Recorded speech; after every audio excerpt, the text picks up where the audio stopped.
হয়তো সবাই ভেবেছিল তার জীবন শেষ হয়ে গেছে, কিন্তু অতি নিম্নবিত্ত পরিবারে লড়াই করে বেড়ে ওঠে অনিরুদ্ধ।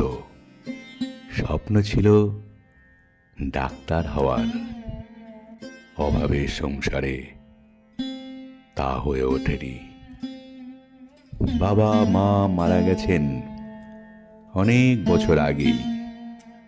কাছড়াপাড়া স্টেশনের কাছে স্ত্রী অন্তরা আর 6 বছরের ছেলে বুবলুকে নিয়ে ছোট একটি বাড়িতে ভাড়া থাকতো অনিরুদ্ধ।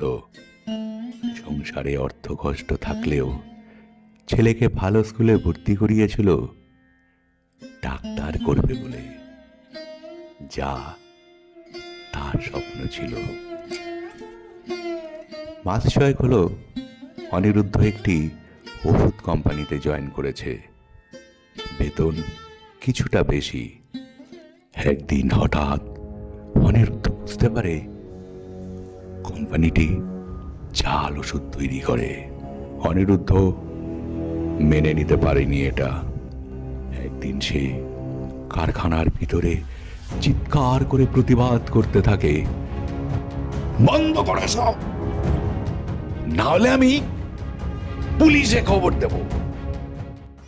অনিরুদ্ধর জীবনে কালো ছায়ার সূত্রপাত তখন থেকেই। পরদিন সকাল না হতেই বাড়িতে পুলিশ হানা দেয়। কোম্পানির টাকা চুরির মিথ্যা অভিযোগে অনিরুদ্ধকে পুলিশ গ্রেপ্তার করে। বর্তমান সমাজে অন্যায়ের প্রতিবাদী সব থেকে বড় অন্যায়। দিন কয়েক পরে জামিনে ছাড়া পেয়ে বাড়ি ফিরে আসে অনিরুদ্ধ।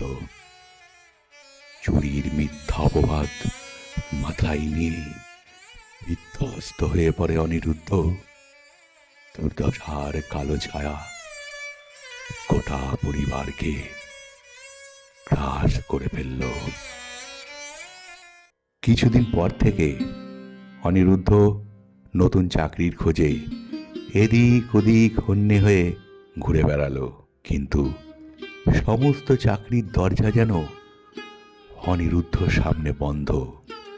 এভাবে বেশ কয়েক মাস কেটে গেল। ধৈর্যের বাঁধ ভেঙে চুরমার। একদিন কলকাতা থেকে বাড়ি ফিরছিল অনিরুদ্ধ।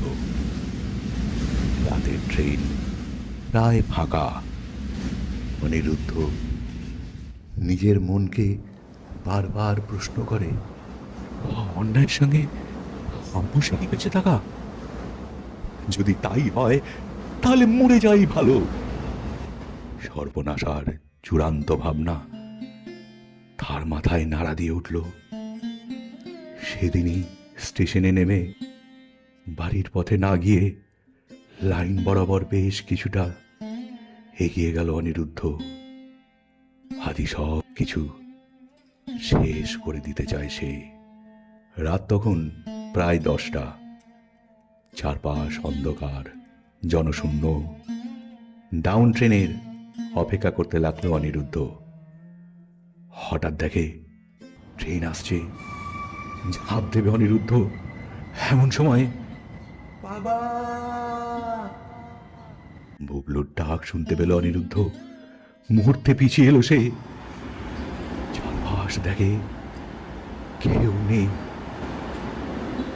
আর্তনাদ করে উঠল অনিরুদ্ধ, বুবলু!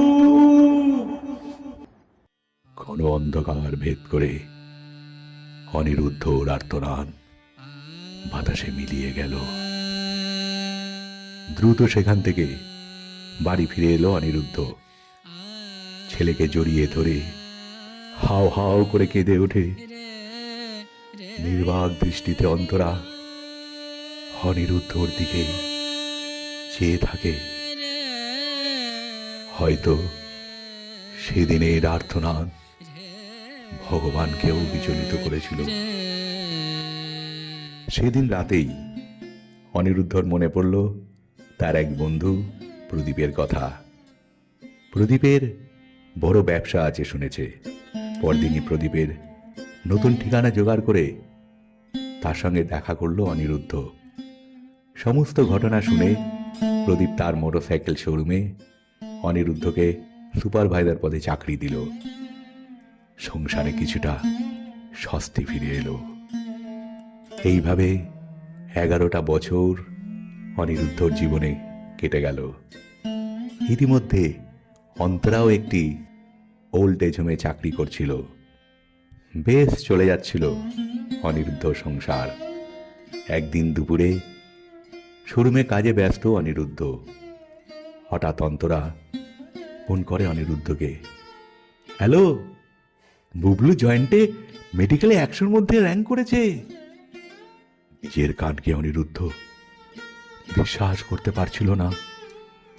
জীবনের এতগুলো বছরে যে স্বপ্ন তার বুকে বাসা বেঁধেছিল, আজ তা বাস্তবের মুখোমুখি।